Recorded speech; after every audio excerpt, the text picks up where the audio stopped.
Bean mouth. It's been a real hot topic over the years, especially recently. Like, I guess I don't really see what the issue is myself. I mean, like, clearly based on Studio Ghibli or like Urusei Yatsura, that kind of thing. And like, I'll be first in line to say that I don't think 2D sensibilities translate into 3D all that well. I don't know, I guess I just don't think it looks that bad. But speaking of bean mouth, Turning Red, the 2022 COVID lockdown Pixar smash hit movie. But anyway, I never saw Turning Red when it came out. I don't know why, I just didn't. Until now. Since I'm kind of working my way through the Disney Pixar catalog like I just did Zootopia a couple days ago, I figured why not give this movie a try. So come along kids, let's take a walk. Honor your parents.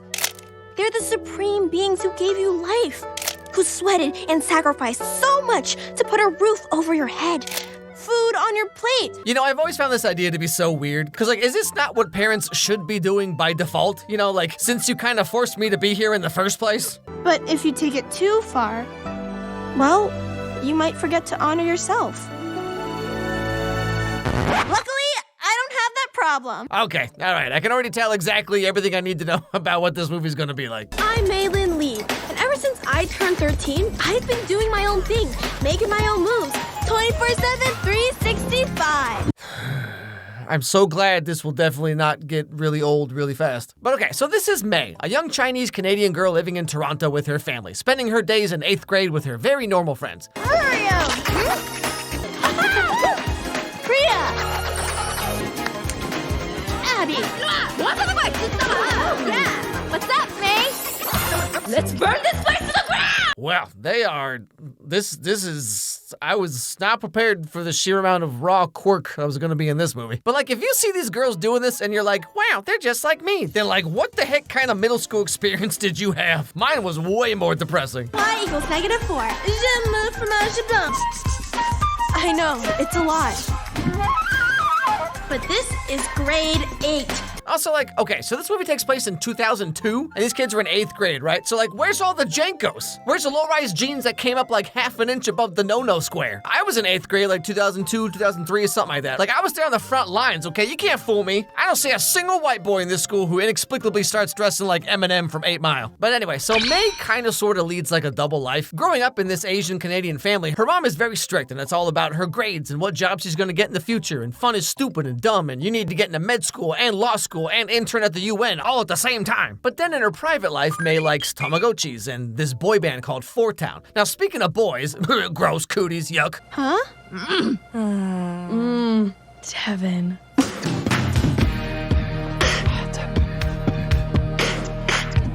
So this is Devin, the hottest guy in town. Ugh, he looks like a hobo. A hot hobo.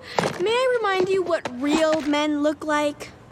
Four Town. Yes! Four Town! Yeah, but tickets to Four Town are like $1 bajillion, and Devin's right here. And free! Yeah, I don't know about that one, because like you date a guy like this and the self-esteem cost alone's gonna put you in debt for the rest of your life. And then they have a dance-off in the parking lot. If you can pass the gauntlet. Come on. Not now. You can't resist it. You're never not on my mind. Oh yeah. Oh my, oh my. I'm never not by your side. And people say that I laid on too thick about how weird I was in middle school. Well, turns out I could have made a whole Pixar movie about it. Anyway, so like I was saying, May has her private life with her friends and stuff. Okay, brag about it. But then at home, she has to be like the perfect daughter, always getting good grades, never thinking about boys or music or fun. And she has to honor her family and her ancestors like all the time. Per usual. Check it out. Oh, that's my little scholar. Today, honor student. Tomorrow, UN Secretary General. The ancestors would be so proud. Yeah, I don't know about that, man. Like, I think if your ancestors were here, they'd be too busy having an aneurysm from eating like one Dorito. Now that night, May's doing her college-level calculus just for fun, you know? And she starts feeling a little strange. She kind of sort of suddenly starts thinking about Devin.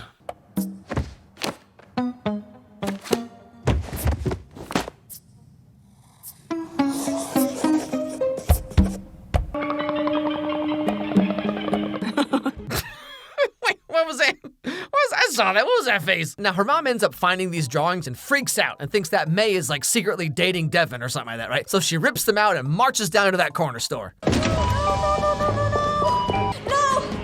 You! Oh, what have you done to my Maymay? Who? I should report you to the police. Advantage of her. Mom! No! hey, you know, good thing this is 2002 and not 2025, because these drawings will be very different today. May, what are those? Give me that right now.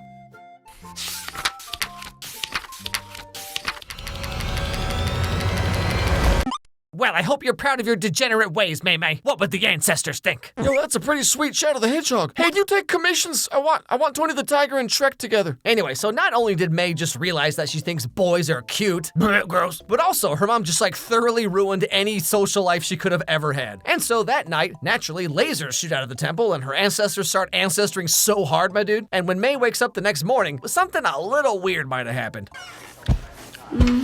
Porridge.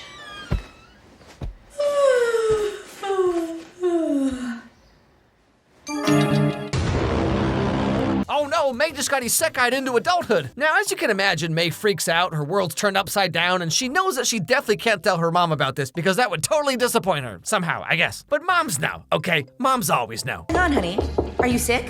Is it a fever? Is it that? Did the red peony bloom? No! Maybe? But it's too soon. Wait, I'm sorry, is 13 too early for this? Maybe. I know this is upsetting, but we are going to get through this together. I have ibuprofen, vitamin D, a hot water bottle, and pads. Regular, overnight, scented, unscented, thin, ultra thin with... You know, I do think it's kind of funny how girls complain about, like, why do you guys think we just sit around talking about our periods all the time? Like, that's so stupid. But then, like, this movie comes out and they're like, oh, wow, finally, a movie about periods. I'm gonna watch it 5 times in a row. You are now a beautiful, strong flower. Who must protect your delicate petals and clean them regularly. But like, real talk though, I do have to admire the frankness of this movie. But like, for me growing up, the only thing my dad talked to me about was like, all right, son, here's how you hold a textbook down in front when you're walking the hallway at school. Huh? Why would I ever do that? Oh, trust me, you'll know when it happens. But anyway, May realizes that she can turn back into a human if she just like calms down for a bit, except now she has red hair, which her mom is definitely gonna love. Just be the calm, mature adult you totally are. You got this. So she goes to school and tries to hide it as best as she can, but then she sees that her mom's like spying on her at the school, which everyone else realizes too, and May's just get like so sick of her mom constantly embarrassing her in front of everyone. First Devin and now the entire school. Tell him you forgot your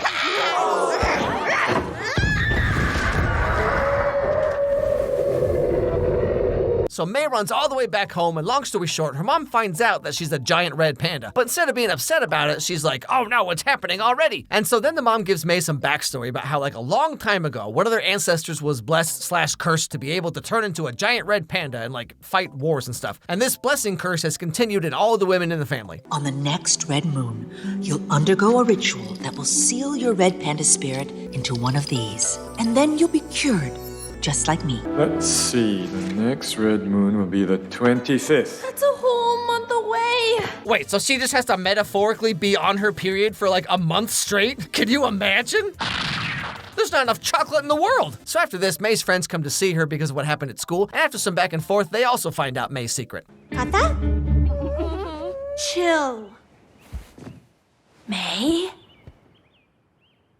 Are you a werewolf? No. What? He's a red panda! Sick. You're so fluffy. You're so fluffy. I've always wanted a tail. And that's how Tumblr was born. But you see, like we learned earlier, May can stay human as long as she stays calm. And now that she knows her friends love and accept her no matter what, she notices a bit of a change. Huh. Something feels different. Abby, hit me. Oh! Ow. Oh my gosh! I stayed calm. Something about you guys, like, neutralizes the panda. See, look, there you go, ladies. Friendship cures periods. Why didn't anyone think of that before? Okay, so here's where the movie really gets going. So May has to wait until the 25th, the blood moon, to do the ritual that will seal up her red panda forever. But remember that four-town hot guy boy band or whatever they were talking about? Well, turns out they're coming to Toronto on the 18th, and May really wants to go. Like, so bad. You have no idea. Absolutely not. What? But this is once in a lifetime. May. It's one thing to stay calm at home or school, but a concert? You'll get whipped up into a frenzy and panda all over the place. I won't. And $200? For what? So May and her friends kind of brainstormed this idea to use May's panda powers to earn money because they realized that everyone at school actually thinks the panda stuff is really cool and now everyone wants to like be her best friend. You are the cutest thing ever. Come out, please. Wait, So you like the panda? Like it? I love it! I'll give you anything. Money? My kidney! My soul? Which, like, again, you know, if you keep following along with the period metaphor, like, this movie is absolutely wild. OMG, May, you got your period? That is so cute. Can I see it? Or like this dude later on who's like, hey, I'll pay you $200 if you come to my birthday party and show off your period. Like this allegory only works for so long, you know what I mean? But anyway, so the plan's going pretty well. Like, they have this Ocean's 11 suitcase just chock full of money. The concert's the next day. Everything's lined up perfectly. Tomorrow, we are walking into that concert, girls, and coming out women. So manly. Oh, yes. It's happening, Robert Jr. You're finally gonna meet your daddy. And your hot uncles! I'm just gonna pretend like I didn't see or hear any of that. However, that's when May's mom finds out what she's really been up to this whole time. She's showing everyone her red panda, her grades are slipping, now she'll never be a UN ambassador, lawyer, plastic surgeon. And so the mom finds out where May is and for some reason just kind of immediately turns it around on her friends. Do you know how dangerous this is? We just wanted to see Four Town. Four Town! You manipulated her. No, she wanted to. Don't you blame her. She is a good girl. May, tell her.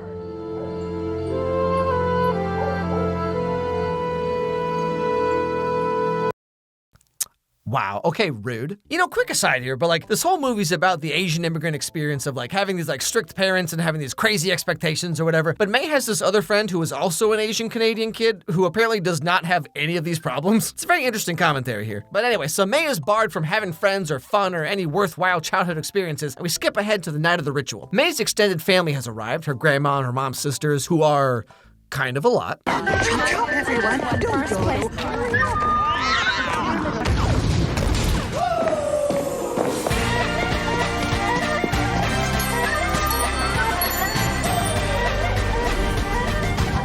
And they all come together to put on the ritual and seal up May's panda and finally get her off her period. Which really seems way more complicated than how most girls have to deal with their periods, you know, because usually it's just like, nice, I think it's done. Oh boy, I sure can't wait to, oh, never mind. I still got like 2 days left. Or you're like sitting in class, you know, and it's like, anyway, ritual.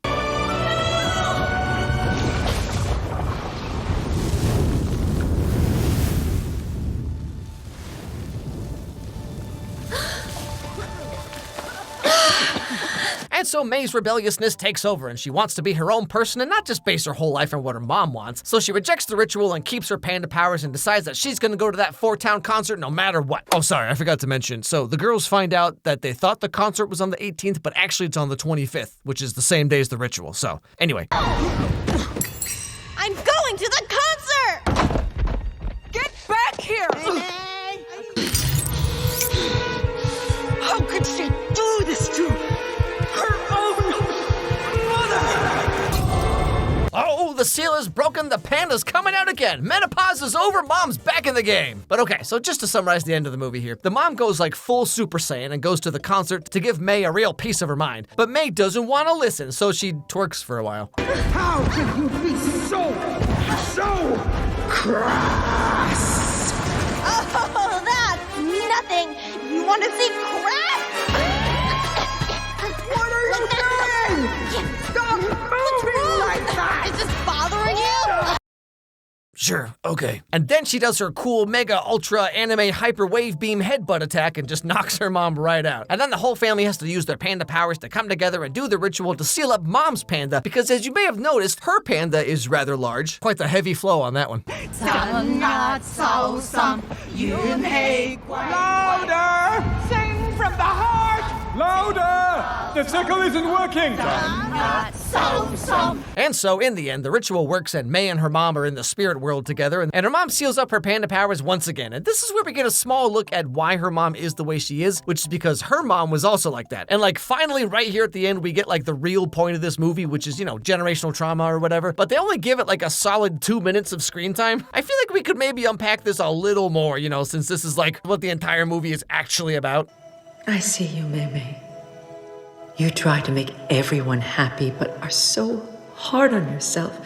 And if I taught you that, I'm sorry. Okay, Pixar, come on. I can only suspend my disbelief so far at this movie. I'm changing, Mom. I'm finally figuring out who I am. May, my dude, you're 13. When I was 13, I thought I was gonna be Goku. But so in the end, May decides to keep her panda powers, and she's now on this like journey of life discovery. But of course, no matter what, she's always gonna be her mom's little May or something. The end. Yeah, you know, obviously this movie isn't like for me, you know what I mean? But like I do appreciate how different it is compared to other Pixar movies. Like whatever you think about Bean Mouth, the way it's animated is very unique. And I think you can draw a pretty straight line from this movie to like K-pop Demon Hunters. Like they definitely share a lot of visual DNA, you know what I'm saying? I feel like this movie was kind of on the ground floor of like what we have now in terms of like Asian K-pop media stuff, you know? But like I can totally see how people really latched onto this movie, especially during lockdown time, you know what I mean? Hey everybody, thanks for watching this video. If you liked it, please watch another one, because that's how the algorithm works. So click on this one that's being recommended to you right now, right here on the screen. It actually helps a lot if you do that, because like that's how YouTube knows that my videos are worth caring about. Anyway, hope I made your day a little bit better, and I'll see you all next time.